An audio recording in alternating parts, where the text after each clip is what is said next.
করতে হবে, সুকান্নুদের আসামিকে গ্রেফতার করতে হবে। সুকান্নুদের আসামিকে গ্রেফতার করা হচ্ছে না কেন? পুলিশ প্রশাসন জবাব চাই, জবাব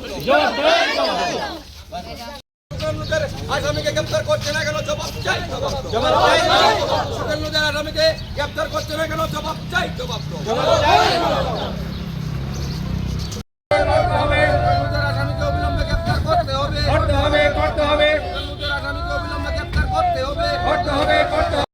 দুজন আসামি গ্রেপ্তার হয়েছে এবং তাদেরকে আজকে কোর্টে ফরওয়ার্ড করা হয়েছে, কোর্টে প্রডিউস করা হবে। এখন তাদের বক্তব্য হচ্ছে এই ঘটনার সাথে জড়িত তদন্ত করে দেখছে পুলিশ।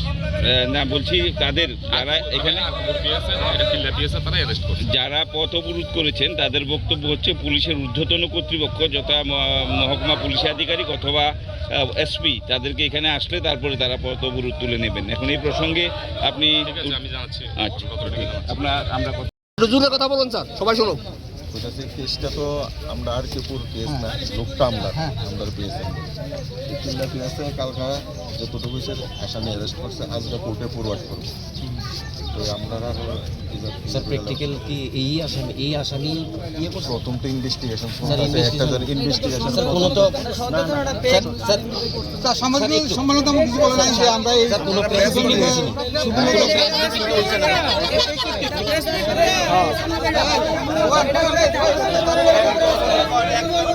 অবিলম্বে গ্রেফতার করতে হবে,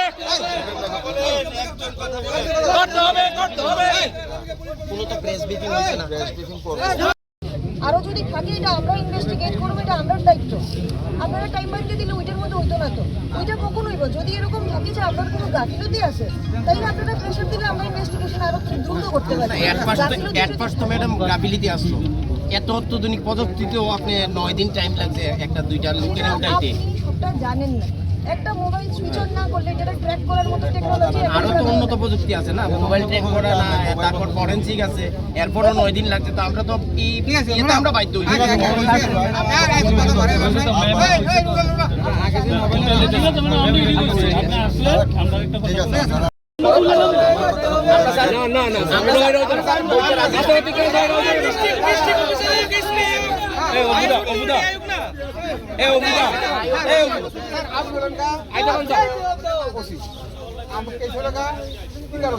আমরা একটা পরিমাণ দিচ্ছি এই ডিপুর কাছে, তাহলে এই ডিপু কি নেশা একখানি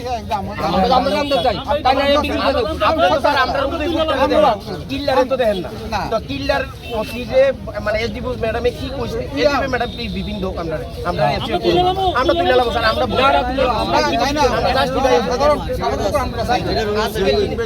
আমি পুরো করতে পারি। হ্যাঁ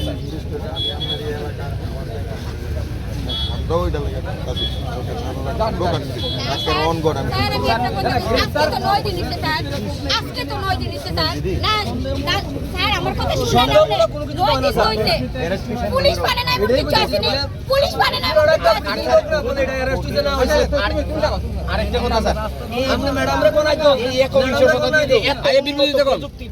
যদি মানে এতদিন লাগে তাহলে স্যার আমরা কোন জায়গাতে আছি?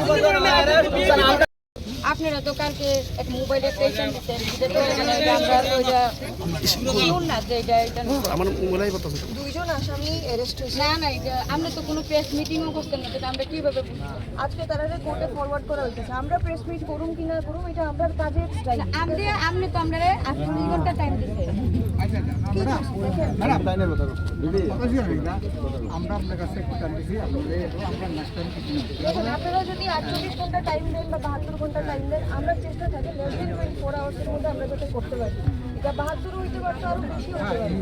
যখন হয়েছে তার মধ্যে আমরা তাদের 4 জনকে তোলা হয়েছে, তার মধ্যে 2 জন কনফেস করছে। তো যে 2 জন কনফেস করছে তারা আজকে আমরা কোর্টে ফরওয়ার্ড করতেছি, ঠিক আছে? আর মোবাইলটা রিকভার হয়েছে, এখান থেকে আমরা বাইট করতে পারছি। যদি আরও কেউ ইনভলভ থাকে আমরা ফার্দার বাইট করতে পারবো। এটার মধ্যে আরও তাড়াতাড়ি হয়তো হইতে পারতো, কিন্তু মোবাইলটা যেহেতু আমরা ট্র্যাক করতে পারতেছিলাম না, সুতরাং এটা যতটুকু টাইম লাগছে। তো আপনারা যে কইতেছেন যে বিচার হইছে না,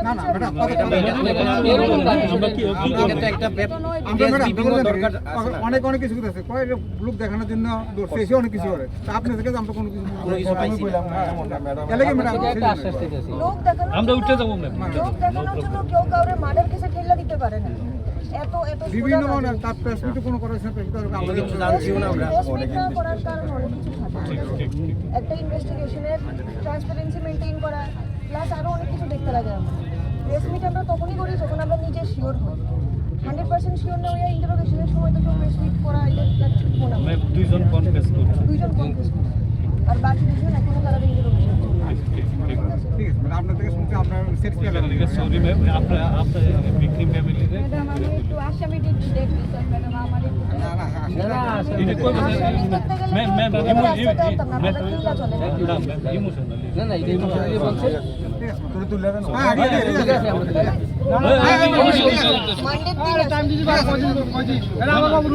আমরা যেটা হচ্ছে সবচেয়ে শান্তিপূর্ণ হয়েছে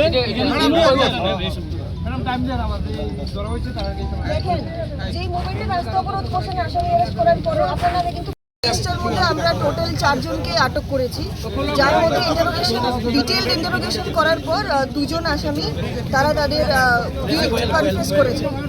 কি নাম তাদের? একজনের নাম হৃদয় জমাতিয়া, আরেকজনের নাম শ্যামাই জমাতিয়া। যে 4 জনের বাকি 2 জনরা কারা ছিল?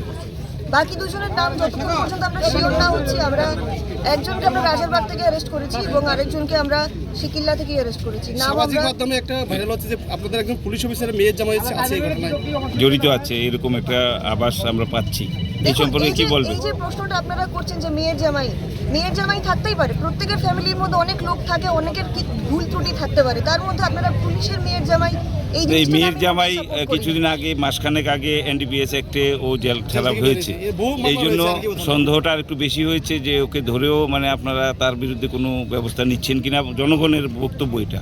এই সম্পর্কে আপনি কি বলবেন ম্যাম? এরকম এনডিপিএস এর তার যদি ট্রায়াল চলে থাকে সেটা কোর্টের ব্যাপার, কোর্টের মধ্যে তাকে কি করে ট্রায়াল করা হচ্ছে, তার মধ্যে তাকে পুলিশের মেয়ের জামাইয়ের সঙ্গে লিঙ্ক করা, it is a wrong question and disgraceful question. এইটা ইয়ে থেকে উঠছে, সমাজ থেকে কথাটা উঠছে, যে আমাদের কানে এসছে কথাটা।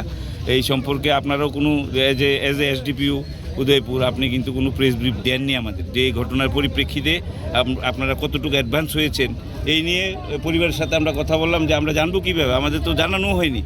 তা আপনি একটা প্রেস ব্রিফ করলে অসুবিধাটা কোথায় ছিল ম্যাম, এই সম্পর্কে বলুন তো। যতক্ষণ ইন্টারোগেশন চলছিল ততক্ষণ পর্যন্ত প্রেস ব্রিফিং হয়নি এবং ল অ্যান্ড অর্ডারের স্বার্থে, ইনভেস্টিগেশনের স্বার্থে প্রেস ব্রিফিং হয়নি। প্রেস ব্রিফিং করাটা আমাদের কাছে কম্পালসারি না। আমরা যখন মনে করি সেটা ইনভেস্টিগেশনের জন্য ভালো বা সবার কাছে আমরা 100% শিওর, তখন আমরা প্রেস ব্রিফিং করে দিই। এখন পর্যন্ত আমাদের কাছে কালকে যখন আমরা জেনেছি যে সে কনফেস করেছে, অ্যাকর্ডিংলি আমরা 1-2 জন প্রেসের লোকদেরকে আমরা জানিয়েছি, এমন না যে কেউই জানে। এটা স্পর্শকাতর বিষয়, এই বিষয়ে তো আপনার ম্যাডাম ইমিডিয়েটলি একটা প্রেস মিট করা উচিত ছিল, বা আপনি এই ব্যাপারে কি করবেন press meet? Immediate press meet করা ইম্পর্টেন্ট বলে আমাদের যখন মনে হয়েছে যে আমরা প্রেস ব্রিফিং করতে এখন ঠিক আছে, তখন আমরা প্রেস ব্রিফিং করে দেবো। ঠিক আছে, আটক করা মাত্রই প্রেস ব্রিফিং করতে হবে এমন কোনো কম্পালশন কোথাও লেখা নেই। না, যেহেতু ম্যাডাম এটা সেনসিটিভ, একটা নিরীহ নিরপরাধ অটো চালক, তাকে এখান থেকে নিয়ে গিয়ে সেখানে হত্যা করা হয়েছে, এই সম্পর্কে তো স্বাভাবিক কারণে একটা টেনশন থাকবেই। তো সেই টেনশনটা নিরসনের জন্য দায়িত্ব আমাদের যেমন থাকে, আমরাও আমাদের নিজস্ব উদ্যোগে কিন্তু তদন্ত করছি। আপনারা জিজ্ঞেস করেছেন, দ্যাট ইজ গুড, কিন্তু আমরাও আমাদের মতো ইন্টারোগেশন করছি। হাফ ওয়ে ইন্টারোগেশনের মধ্যে আমরা প্রেস ব্রিফিং করতে পারি না। হাফ ট্রুথ জেনে আমরা প্রেসকে কি বলবো? আমরা যখন অবরোধ তোলার জন্য ওদেরকে আবেদন করলাম, বললো না ম্যাডাম তো কোনো প্রেস মিট করেনি, আপনাদের মাধ্যমে আমরা জানতে পারি না, পুরা কথা শুনছি আমরা। তাই যার জন্য আমি আপনাকে ফোন করলাম যে আপনি একটু ইমিডিয়েট আসলে হয়তো পাবলিকের যে অসুবিধাটা সেটা আর একটু তাড়াতাড়ি উঠিয়ে নেওয়া যেত। তো ঠিক আছে, আপনার কথা আমি মানি, কিন্তু যতক্ষণ পর্যন্ত আমরা নিজে শিওর না হচ্ছি, প্রত্যেকটা জিনিস আমাদের কাছে ক্লিয়ার না, ততক্ষণ পর্যন্ত প্রেসের কাছে ডাকিয়ে বলা এটা ভুল তথ্য যেত। ঠিক আছে, আশা করি এই জিনিসটা আপনারা বুঝেন যে পুরোটা না জেনে আধা ট্রুথ বলা it could give a wrong message. না, আপনাদের যখন কোনো অ্যাচিভমেন্ট থাকে ম্যাডাম আসামিকে চাই, আমি আসামিকে একটু দেখতে চাই, আমার স্বামীকে তো আর ফিরে পাবো না। আমার নৃশংস বাবা কেন আমার স্বামীকে খুন করা হয়েছে? আমার ছেলে অসহায়, আমি অসহায়, আমি যে একবেলা ভাত খাবো ওই ব্যবস্থা তো আমার নেই। কেন আমার স্বামীকে খুন করা হয়েছে? এটা তো তদন্ত এখনো পর্যন্ত আজকে 9 দিন হয়ে গেল, কোনো প্রতিবাদ নাই। কি বলবো পুলিশের ভূমিকা নিয়ে কি বলবো? তারা তো গাফিলতি করছে, থামা চাপা দেওয়ার চেষ্টা করছে। তা না হলে পুলিশ পারে এমন কিছু আসেনি এই জগতে এখন। আপনারা কি এসডিও ম্যাডামের সাথে দেখা করেছিলেন? হ্যাঁ, দেখা করেছি। কি বলেছিল? উনি তো আমাদের 48 ঘন্টা টাইম দিয়েছে। 48 ঘন্টা তো পার হয়ে আজকে কয়দিন হলো? 9 দিন হলো। কেন গ্রেফতার হলো না? কেন? ওরা তো গদিতে বসে থাকে, ওদেরকে সরকার টাকা দেয়, শুধু কি ওরা এসব করণে লেগে আসামিকে বের করে আনতে পারে না? সম্পূর্ণ পুলিশের গাফিলতি আপনারা হ্যাঁ, পুলিশের গাফিলতি, সম্পূর্ণ পুলিশের গাফিলতি। তারা ধামা চাপা দেওয়ার চেষ্টা করছে এই জিনিসটাকে। আমার তো কিছু নাই, আমি কি করে বাঁচবো আমি? আমার তো একটা সন্তান আছে, ও তো বাবা হারিয়েছে, আমি তো স্বামী হারিয়েছি, আমার তো কিছুই নেই। তাহলে ওরা কেন এখানে এসে দাঁড়িয়ে আছে? কেন রং দেখতে এসেছে ওরা?